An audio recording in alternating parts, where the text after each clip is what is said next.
And today we'll look at the sad history of assassination of African leaders since the 1960s. Of course, there have been many assassinations, but some of them have stood out.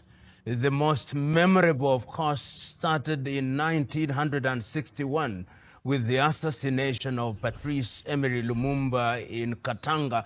We now know, courtesy of Lude de Vet and other evidence that is in the public domain, that the Belgians and possibly the Americans were intimately behind the assassination of Patrice Lumumba.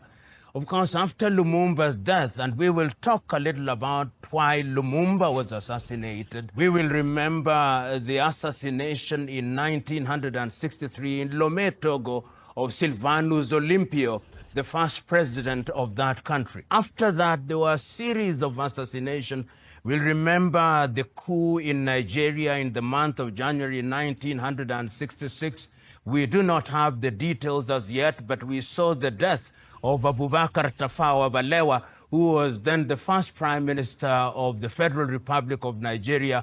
On that night, of course, the death of the Sultan of Sokoto, Sir Ahmadu Bello. And it did not stop there.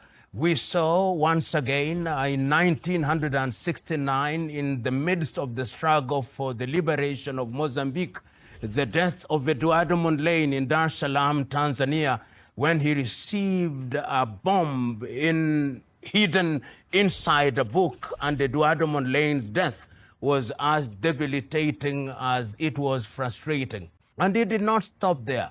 Once again, in Guinea, in Conakry, we saw the death of Amilcar Cabral, who was then in the midst of the struggle to liberate Guinea-Bissau and Cabo Verde from the chains of Portuguese colonization. And it did not stop there.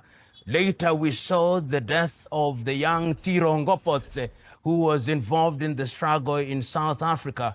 And we saw other assassinations. Of course, we are familiar with the death of Samora Moises Machel.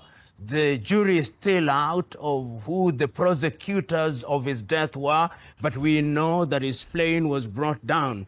And it did not stop there. The death of Thomas Sankara in 1987 was also a death that debilitated the struggle which had just started in earnest in a country then known as Upper Volta, but whose name was changed to Burkina Faso. That death in Ouagadougou, we now know, could have been at the behest of France, and we know that there has been a successful prosecution of Blaise Compaoré, who we know was a comprador of the French. Much more recently, in the year 2011, the painful death of Muammar al-Gaddafi in the year 2011.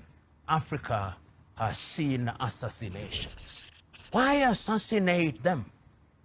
They are assassinated because at critical times in the life of their countries, they stood out and they were telling the colonizers from the Western world that we were going to ensure that our countries were liberated.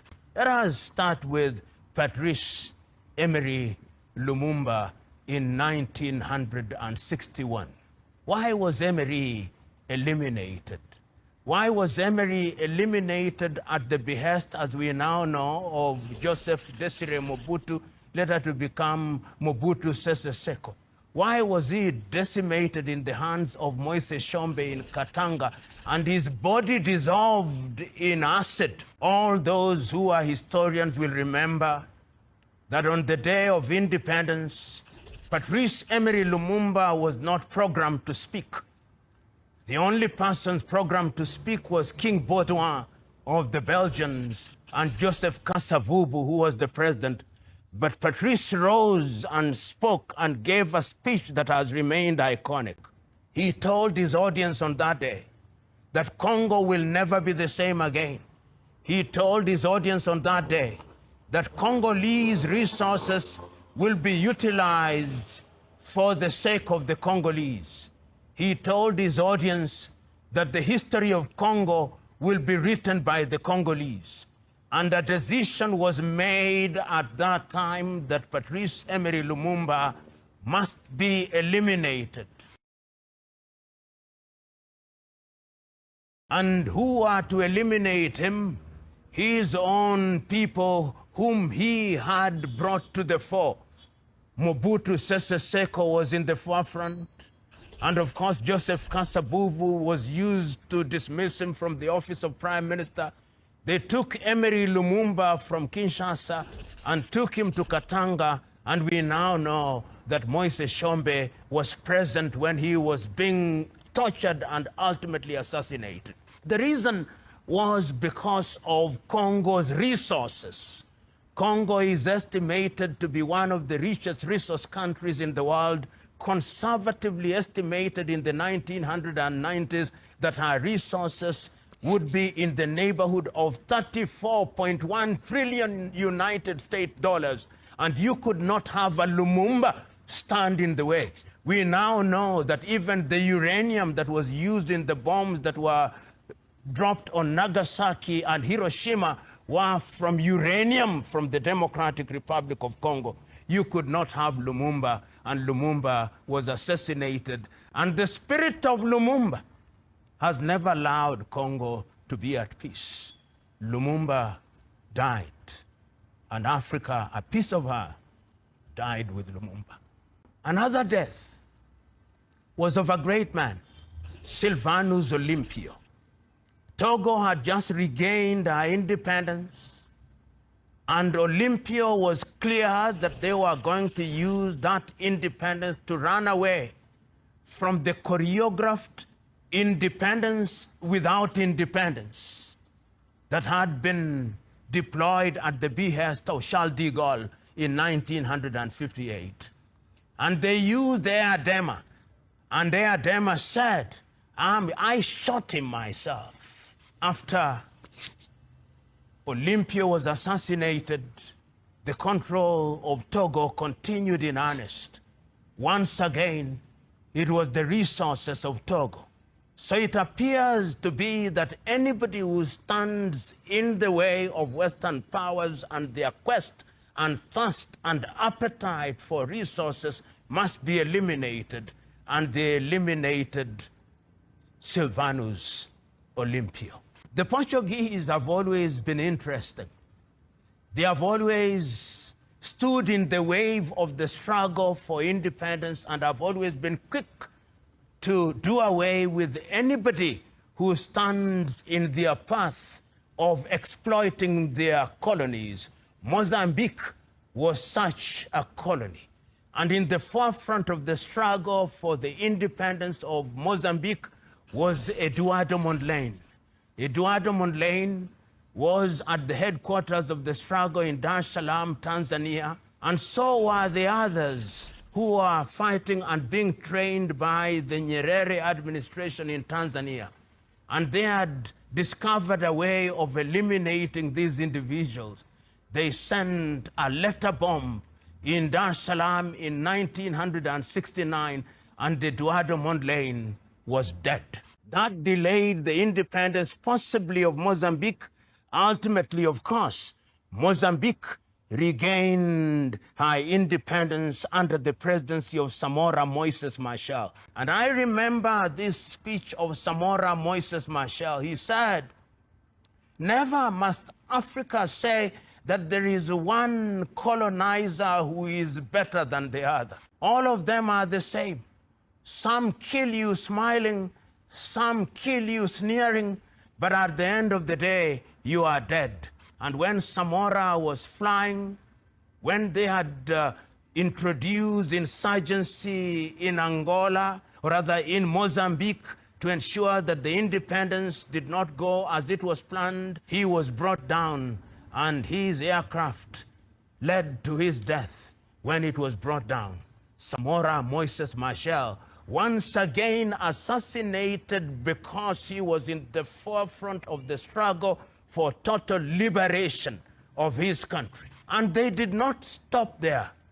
In Guinea-Bissau, there was a great man, Amilcar Cabral, his nom de guerre, Abel Jassy. While he was in Guinea-Conakry, They murdered Amilcar Cabral. Of course, ultimately, Guinea-Bissau and Cabo Verde regained their independence, but Amilcar had gone.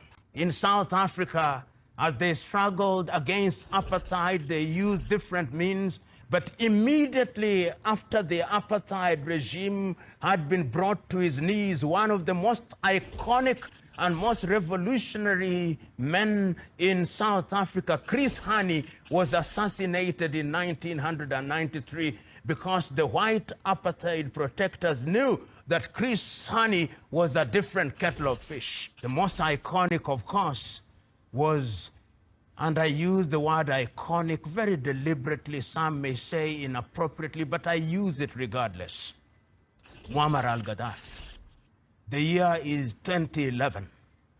During that period, we have seen Gaddafi saying the Organization of African Unity is not doing what it ought to do.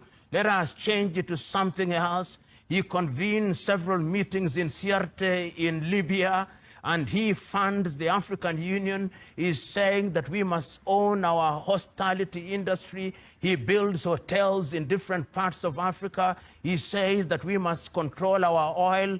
He builds different petrol outlets in the continent of Africa. He says that Africa must have its currency. He says that Africa must be free, and they say that Gaddafi must die.